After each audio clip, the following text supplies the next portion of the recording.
unakuta mtu anaota ndoto za jimai, ndoto zingine za ajabu ajabu, ni namna alivyolala.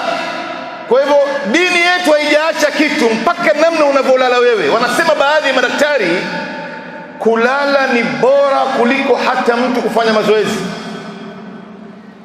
Mtu akikosa usingizi anaweza kupatikana na matatizo mawili. Matatizo ya kichaa, anaweza kuruka akili, na anaweza kupata maradhi ya moyo. Na time ya kulala nayo ni muhimu sana. Sisi wengi wetu hapa tunachelewa kulala.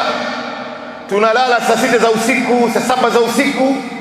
Tunajilazimisha kukesha kwa lazima na hatuna sababu. Kumbe hajui tunakosea. Ndio unaona hata madaktari leo wamethibitisha time nzuri ya mtu kulala ni kuanzia saa 2, saa 3. Hiyo ndio time nzuri ya kulala. Hata kuna baadhi ya viini katika mwili wa binadamu zinaathirika na zinapata kutoka katika mwili wako, inaondoa baadhi ya maradhi. Lakini kila ukichelewa kulala unaidhuru afya yako.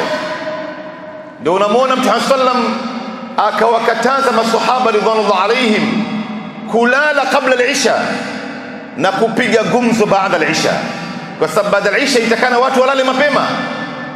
Kwa hivyo hii ni namna vile vile ya kuichunga afya.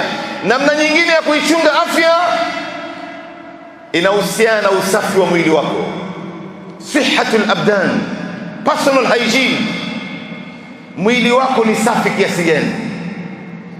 Lao Mwenyezi Mungu anatupatia nafasi, tutakuja kuona hapa ndugu Waislamu, harufu mbaya ambayo inaitoka katika mdomo wako inaathiri moyo. Unaweza ukapata maradhi ya moyo kwa sababu ya harufu mbaya mdomoni.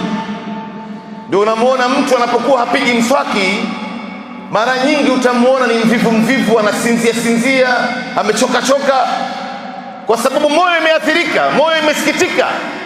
Lakini mtu anapopiga mswaki unamuona anakuwa mchangamfu.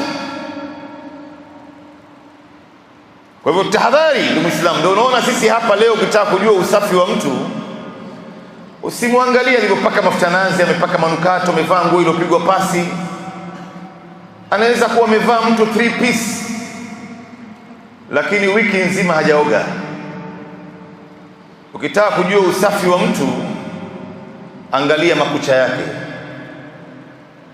Makucha ya mtu inamzungumza vibaya sana na inamzungumza vizuri sana. Unajua mtu akishaona makucha yako hali yake ndio hii, anauliza swali moja ndani ya moyo wake tu, ikiwa makucha yake hali yake ndio hii, sehemu nyingine ya mwili itakuwaje?